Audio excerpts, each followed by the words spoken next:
Assalamualaikum warahmatullahi wabarakatuh. Kami dari kelompok 11 yang beranggotakan Minatul Anggreni dan Muhammad Mufid Ferdiansah akan mempresentasikan materi tentang segmentasi pasar. Menentukan target pasar.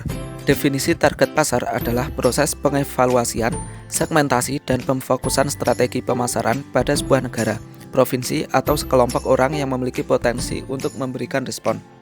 Target pasar dapat diartikan sebagai kegiatan yang berisi dan menilai serta memilih satu atau lebih segmen pasar yang akan dimasuki oleh suatu perusahaan. Sebelum menentukan target pasar, terdapat 5 faktor sebelum menetapkan target pasar.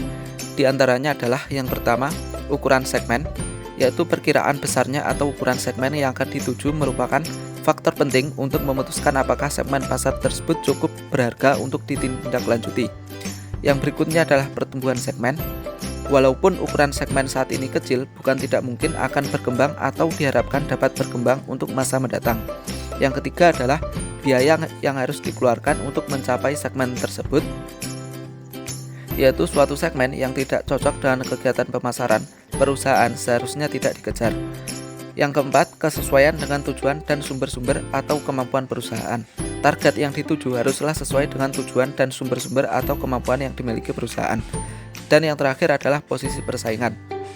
Lebih sedikit persaingan, lebih atraksif atau menariklah segmen tersebut untuk dimasuki. Dalam menentukan target pasar, terdapat pula strategi peliputan pasar. Di antaranya adalah konsentrasi pasar tunggal, di mana sebuah perusahaan dapat memusatkan kegiatannya dalam satu bagian daripada pasar. Berikutnya adalah spesialisasi produk. Sebuah perusahaan memutuskan untuk memproduksi satu jenis produk.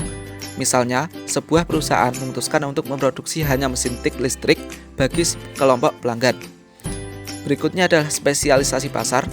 Misal, sebuah perusahaan memutuskan untuk membuat segala macam mesin tik, tetapi diarahkan untuk kelompok pelanggan yang kecil. Yang berikutnya, spesialisasi selektif, yaitu perusahaan bergerak dalam berbagai kegiatan usaha yang tidak ada hubungannya dengan yang lainnya, kecuali bahwa setiap kegiatan usaha itu mengandung peluang yang menarik. Dan yang terakhir adalah peliputan keseluruhan, yang lazim dilaksanakan oleh industri yang lebih besar untuk mengungguli pasar. Mereka menyediakan sebuah produk untuk setiap orang sesuai dengan daya beli masing-masing. Strategi ceruk pasar. Strategi berasal dari bahasa Yunani, stratos yang berarti militer dan ag artinya memimpin. Menurut Crown, konsep strategi didefinisikan dua perspektif. Pertama, dari perspektif apa yang ingin dilakukan, intents to do, dan kedua, dari perspektif apa yang akhirnya dilakukan, eventualitas. Strategi ceruk pasar adalah suatu konsep pemasaran yang mengkonsentrasikan kegiatan pemasarannya pada sekelompok pelanggan tertentu sebagai sasarannya. Gagasan pokok dalam strategi ceruk pasar adalah spesialisasi, yaitu hal produk atau produk, harga atau price, promosi atau promotion, dan pendistribusian atau placement. Strategi ceruk pasar sendiri memiliki beberapa keunggulan kompetitif strategi.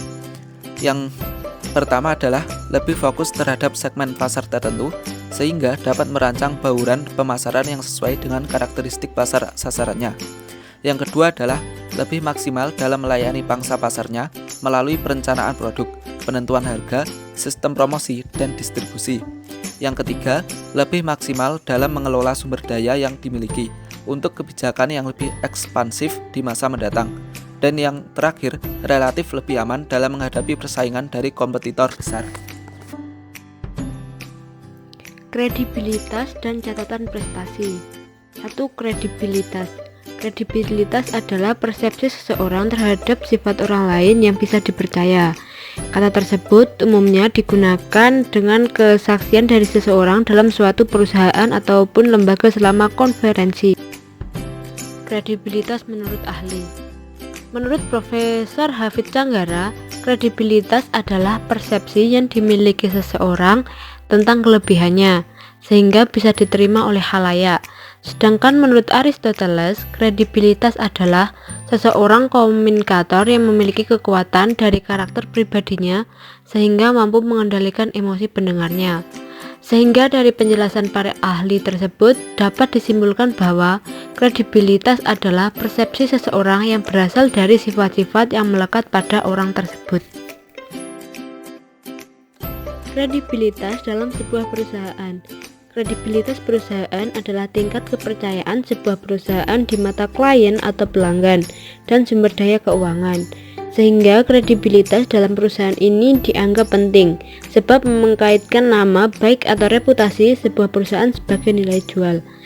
Menurut Kotler dan Keller, kredibilitas perusahaan bergantung pada 3 faktor, yakni 1. Kepercayaan perusahaan.